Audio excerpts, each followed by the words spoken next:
اعوذ باللہ من الشیطان الرجیم بسم اللہ الرحمن الرحیم کہ شرمگاہ کو حرام سے بچانا ہے۔ یہ جو انسان بدکاری اور بے حیائی کی طرف جاتا ہے نا، یہ فوراً نہیں چلا جاتا۔ بڑی پیاری بات علماء کہتے ہیں، پہلے آنکھ بہکتی ہے، پھر دل بہکتا ہے، پھر انسان بدکاری کی طرف جاتا ہے، پھر وہ گناہ کا بڑا کام کرتا ہے۔ کہ تنہائی کے گناہ سے بچنا یہ بڑی کمال کی بات ہے، اور یہ بڑے کہتے ہیں اللہ والوں کا طریقہ ہے۔ اللہ نصیب کر دے کہ جب گناہ کا موقع ہے، کوئی نہیں دیکھ رہا، اس وقت اے کاش دل پر یہ خیال جاں گزی ہو جائے کہ رب دیکھ رہا ہے۔ ایک بار حضرت ابراہیم بن ادم رحمۃ اللہ تعالی علیہ کی بارگاہ میں ایک شخص آیا، آ کر کہتا ہے حضور میں گناہ سے نہیں بچ پاتا۔ پلیز ذرا غور سے سنیے گا، بہت خوبصورت کیور اور پریکاشن ہے گناہوں سے بچنے کے حوالے سے اس واقعے میں۔ کہتا ہے حضور میں بچنا چاہتا ہوں، گناہ ہو ہی جاتا ہے۔ ہو سکتا ہے میرے بھائی یا نوجوان بھی ایسے ہوں کہ جو چاہتے ہیں گناہ نہ کریں مگر گناہ ہو جاتا ہے۔ حضرت ابراہیم بن ادم نے کہا اچھا ایسا کرو، گناہ کرنا چاہتے ہو؟ کہتا ہاں بچ نہیں پاتا، مجھے کرنا پڑتا ہے گناہ۔ کہا ٹھیک ہے، اب جب بھی تمہارا گناہ کرنے کا جی چاہے نا تو اللہ کا رزق کھانا چھوڑ دینا۔ کہتا حضور یہ کیسے پاسبل ہے؟ دنیا میں جو کچھ ہے وہ اللہ نے عطا کیا، اس کے بغیر تو جی نہیں سکوں گا۔ کہا اچھا اب گناہ کرنے کا جی چاہے تو ٹھیک ہے گناہ کر لینا، مگر ایسی جگہ جا کے کرنا جہاں اللہ نہ دیکھ رہا ہو۔ تو کہتا ہے حضور east west north south every where جدھر بھی جاؤں گا اللہ تو دیکھ رہا ہے نا، وہ اللہ کی کائنات ہے۔ اچھا ایسا کرو، گناہ کرنا ہے نا کرو، مگر اللہ کی زمین سے اللہ کی کائنات سے نکل کر لو۔ تو کہتا ہے میں اس کی ملک اور اس کی ملکیت والی جگہ سے بھی باہر نہیں جا سکتا۔ اچھا گناہ کرنے کا جی چاہے ٹھیک ہے، کرنا چاہے تو کر لینا، مگر جب ملک الموت تمہاری روح قبض کرنے آئے نا تو ان کو منع کر دینا کہ نہیں میری روح قبض نہ کرے، میں نے ابھی توبہ کرنی ہے۔ تو کہا حضرت nobody have power to deny، کون ہے جو ملک الموت کو منع کر سکے گا کہ میری روح قبض نہ کرو؟ جو وقت ہے وہ تو آ کر رہے گا۔ فرمایا اچھا پھر ایسا کرو، گناہ جتنے کرنے کر لو، مگر قیامت کے دن جب فرشتے تمہیں جہنم کی طرف لے جانے لگے نا تو ان کو منع کر دینا کہ نہیں میں نہیں جاتا۔ کہا حضرت یہ کس کے پاس پاور ہے؟ وہ تو گھسیٹتے ہوئے جہنم میں لے جائیں گے، وہاں تو جو حکم ہو گیا اس پر عمل ہوگا۔ اب حضرت ابراہیم بن ادم نے پہلے کہتے ہیں نا مقدمہ، ایک آپ کہتے ہیں نا پہلے جزیات جمع کیے، باقاعدہ اس کا مائنڈ سیٹ بنایا، اب اسے خوبصورت سمری بیان کی۔ فرماتے بیٹا ایک بات سنو، تم اللہ کا رزق کھانا چھوڑ نہیں سکتے، اللہ کے ملک سے باہر جا نہیں سکتے، مرنے سے پہلے ملک الموت آئے تو ان کو منع نہیں کر سکتے، جہنم کے فرشتے تمہیں عذاب کے لیے لے جائیں تو ان کو بھی روک نہیں سکتے۔ جب یہ سارے کام نہیں کر سکتے تو پھر ایک کام کر لو، گناہ کرنا ہی چھوڑ دو۔ پھر وہ بندہ زاروں کتار رونے لگا اور کہتا ہے حضرت میں وعدہ کرتا ہوں آج کے بعد گناہ نہیں کروں گا۔ اے میرے بھائیوں میرے نوجوانوں، میں بہت اچھی طرح جانتا ہوں، میں آپ کی لائف گزار چکا ہوں، میں بھی اسٹوڈنٹ رہا ہوں، یہ لائف بڑی ڈیفیکلٹ ہے، شیطان اس میں بڑا حملہ کرتا ہے، نفس بڑا حملہ کرتا ہے، گناہوں کی طرف بہت کھینچتا ہے، مگر یہ ولیوں کا شیوا ہے کہ وہ جوانی میں عبادت کرے۔ اللہ کو بڑا پسند ہے وہ نوجوان، اللہ فرشتوں پر فخر فرماتا ہے کہ دیکھو میرا بندہ جوان ہے اور میری عبادت کر رہا ہے۔ مگر آج جوان کہتا ہے جوانی تو دیوانی ہے، مزے کرنے کے دن ہیں، مولوی صاحب بوڑھا ہونے کے بعد میں اللہ اللہ ہی کروں گا، 40-50 سال کے بعد میں مسجد میں بھی چلا جاؤں گا، میں داڑھی بھی رکھ لوں گا، ابھی تو انجوائے کرنے دو۔ چلو آج آپ اور میں ایک ڈسکس کر لیتے ہیں، if you want to enjoy in this life، آپ چاہتے ہیں کہ ابھی مزے کرنے دیں، بعد میں نے توبہ کر لینی ہے، تو ایک چھوٹی سی ڈیبیٹ آپس میں کر لیتے ہیں۔ چلیں جناب، آپ میں سے کون ہے اتنے بڑے ہال میں جس کے پاس یہ گارنٹی ہے کہ وہ 50 سال کا ہونے تک زندہ رہے گا؟ anybody have guarantee؟ nobody has guarantee۔ 50 سال زندگی مجھے ملے گی، کوئی ہے؟ نہیں ہے۔ چلیں ایسا کوئی بھائی بیٹھا ہو جو بتائے جو 1 سال میں زندہ رہوں گا؟ nobody has guarantee for live for 1 year۔ چلو 1 ہفتہ زندہ رہنے کی گارنٹی ہے، کل صبح تک زندہ رہنے کی گارنٹی ہے۔ سمجھدار لوگ ہیں، میری بات آپ فالو کر رہے ہیں۔ اٹ مینز آگاہ اپنی موت سے کوئی بشر نہیں، سامان 100 برس کا ہے، پل کی خبر نہیں۔ آپ کہتے ہیں میں بوڑھا ہو کے توبہ کر لوں گا، ارے آج دنیا سے میں جا سکتا ہوں، اور آج چلا گیا تو اللہ کو کیا جواب دوں گا؟ حرام کرتے ہوئے، شراب پیتے ہوئے، بدکاریاں کرتے ہوئے، گرل فرینڈ اور بوائے فرینڈ بنا کر حرام باتیں کرتے ہوئے کدھر جاؤ گے؟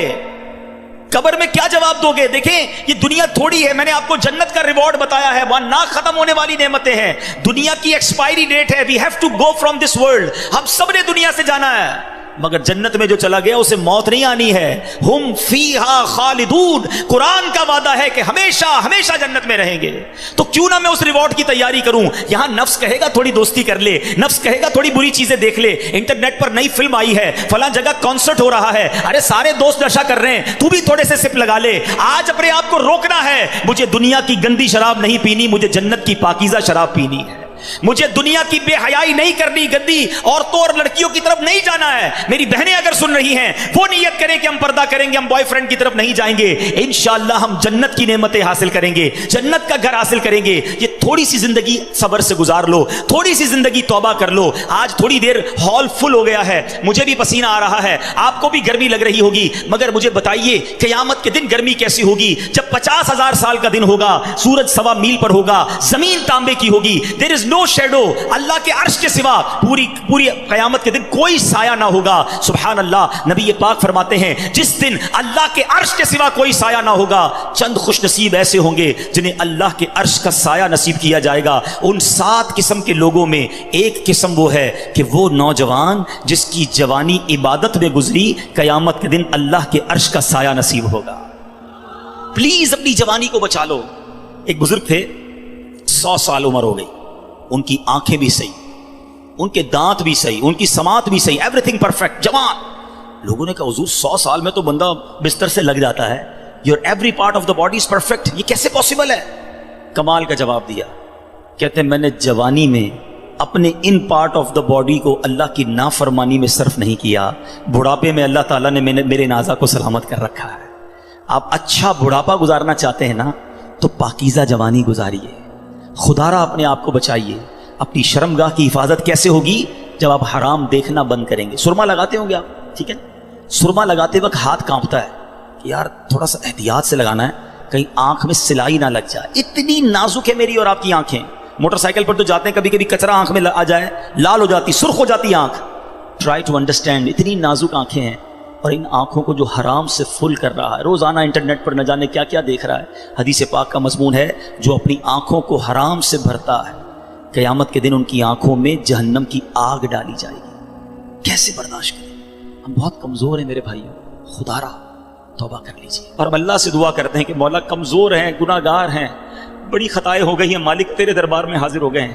اللہ پچھلے گناہ معاف کر دے اور اگلی زندگی اچھی عطا کر دے, ہمیں نیک بنا دے. ہم آ جاتے ہیں شیطان کے واروں میں, کمزور ہیں. مالک تو طاقتور ہے, ہماری مدد کر, ہمیں حرام دیکھنے سے بچا, ہمیں حرام سننے سے بچا, ہمیں حرام بولنے سے بچا, ہمیں اپنی اعضاء کو حرام کاریوں سے بچانا نصیب فرما. اور جن خوش نصیبوں کو نبی پاک نے جنت کی گارنٹی دی ہے, اے اللہ ان خوش نصیبوں میں ہمیں بھی شامل فرما لے. یہ بدکاری کتنا برا گناہ ہے. یہ جو لوگ حرام کاری کی طرف جاتے ہیں تھوڑی سی انجوائمنٹ کے لیے, ایسے پروگرامز میں جانا جو آپ کا دل اس طرف لے جائیں حرام کاری کی طرف, ہمیں پہلے پریکاشن کرنی ہوگی کہ تاکہ ہم اس طرف نہ جائیں اور اپنے آپ کو بچا لیں. تو آج میرا میسج یہی ہے, آج میرا پیغام یہی ہے کہ خدا را اپنی زبان کی حفاظت کریں, اپنی آنکھوں کی حفاظت کریں, اپنی پاکیزگی کی حفاظت کریں, نہ جائیں حرام کاریوں کی طرف. اب اس میں بہت بڑا پرابلم پتہ ہے کیا ہے؟ یہ باتیں سن کر ہو سکتا ہے, I'm not sure کہ سب کا ذہن بن رہا ہو, مگر ایسے سعادت مند بھی ہوں گے جن کا یہ ذہن بن رہا ہوگا کہ یہ ٹھیک بات کر رہے ہیں, مجھے اکیلے قبر میں جانا ہے اور اپنی کرنی کا جواب اکیلے ہی دینا ہے. اب اگر مجھے اپنی قبر روشن کرنی ہے تو مجھے ان گناہوں سے بچنا ہوگا. یاد رکھو, جس طرح فیوچر برائٹ کے بارے میں سوچتے ہو نا کہ برائٹ فیوچر ہو جائے, کبھی برائٹ گریو کے بارے میں سوچا میری قبر بھی برائٹ ہو جائے؟ کیونکہ قبر 2 طرح کی ہوگی. There are only 2 types of graves. رسول اللہ صلی اللہ علیہ وسلم فرماتے ہیں قبر 2 طرح کی ہوتی ہے, حدیث پاک کا مضمون ہے, یا تو جنت کا باغ یا دوزخ کا گھڑا. Now it's up to you which type of grave you like to live. کتنے سال قیامت تک کے لیے اس قبر میں رہو گے اور کیسے رہو گے؟ جہنم کے گھڑے میں, سانپ اور بچھوؤں میں, یا جنت کے باغ میں؟ یہ آپ نے ڈیسائیڈ کرنا ہے. اب پرابلم کیا ہے کہ اس طرح کی سپیچز, اس طرح کے پروگرامز دل پر اثر کرتے ہیں, مگر جب یہاں سے فارغ ہوں گے تو وہی دوست ہیں, وہی گیدرنگ ہے. یار چھوڑو یار, مولوی صاحب تو ڈرانے والی باتیں کر رہے تھے, پھر چلتے ہیں انجوائے کرتے ہیں. اب بندہ کہ یار میں ذرا نماز پڑھنے جا رہا ہوں, ارے کیا مولوی ہو گیا ہے, بار بار نماز پڑھ رہا ہے. ایسے دوست جو ہے نا وہ ہمیں نیک نہیں بننے دیں گے. اگر آپ کا یہ ذہن بن گیا ہے کہ میں نے نیک بننا ہے, اللہ کو راضی کر کے جنت میں جانا ہے. آپ پڑھائی کے لیے کیا کرتے ہیں؟ کیا آپ نے اگر اچھے مارکس لینے ہیں تو ان ڈل دوستوں کے ساتھ بیٹھتے جو پڑھتے نہیں ہیں؟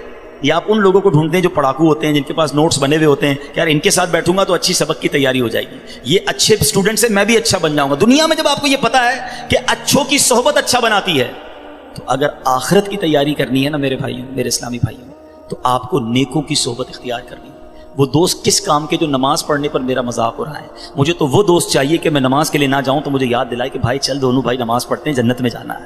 خدا را ایسی کمپنی ڈھونڈو، اس کمپنی سے اپنے آپ کو بچائیے۔ اچھے کی صحبت تجھے اچھا بنائے گی، برے کی صحبت تجھے برا بنا دے گی۔ تو خدا را اچھوں کی صحبت تلاش کیجیے۔ آج کے دور میں بہت بڑی نعمت دعوت اسلامی کا ماحول ہے، جو ہمیں ایسے دوست دیتا ہے جو ہمیں آخرت کی یاد دلاتے ہیں۔ احادیث کا مضمون ہے دوست وہ ہوتا ہے جسے دیکھ کر خدا یاد آ جائے۔ بتائیے کوئی ایسا دوست ہے ہمارے پاس جس کو دیکھ کر خدا یاد آ جائے؟ ہمارے دوستوں کو دیکھ کر تو سنیما یاد آتا ہے، کانسرٹ یاد آتا ہے، عجیب و غریب باتیں یاد آتی ہیں۔ ایسے دوست کس کام کے جو نہ دنیا میں میرے کام آئیں اور مرنے کے بعد میری قبر پر آ کر فاتحہ بھی نہ پڑھ سکیں۔ ہم نے دیکھا ہے کہ کسی کا جنازہ ہو تو دوست باہر کھڑے ہوتے ہیں، لوگ کہیں یار آپ جنازہ پڑھیں، کہتے ہیں یار ہمیں تو پڑھنا ہی نہیں آتا۔ ایسے دوست کس کام کے جو میرا جنازہ نہ پڑھ سکیں؟ اللہ کرے میرے ایسے دوست ہوں کہ مجھے سنت کے مطابق غسل دیں، کفن دیں، مجھے قبر میں اتاریں اور نمازیں پڑھ پڑھ کے مجھے ایصال ثواب کرتے رہیں۔ تو خدا را میرے میٹھے اسلامی بھائیوں، جس طرح دنیا کی ترقی کے لیے، دنیا کے ریوارڈ کے لیے آپ اسٹرگل کر رہے ہیں، جنت کے لیے بھی اسٹرگل شروع کر دیجئے۔ اچھی کمپنی اختیار کیجئے اور دعوت اسلامی کا ماحول آپ کے سامنے ہے۔ ہماری بکس پڑھنا شروع کر دیں، ویب سائٹ کو وزٹ کریں تو انشاءاللہ بہت کچھ سیکھنے والے بن جائیں گے۔ اللہ تعالیٰ مجھے اور آپ کو عمل کرنے کی توفیق عطا فرمائے، اپنی زبان، اپنی شرمگاہ اور دیگر زندگی اپنے پارٹس آف دا باڈی کی ہمیں حفاظت کرنے کی توفیق عطا فرمائے۔ مدنی چینل پابندی سے دیکھتے رہیے، انشاءاللہ اس سے بہت کچھ اس طرح کی اسپیچز سننے کو ملتی رہیں گی اور آپ کو فائدہ ہوگا۔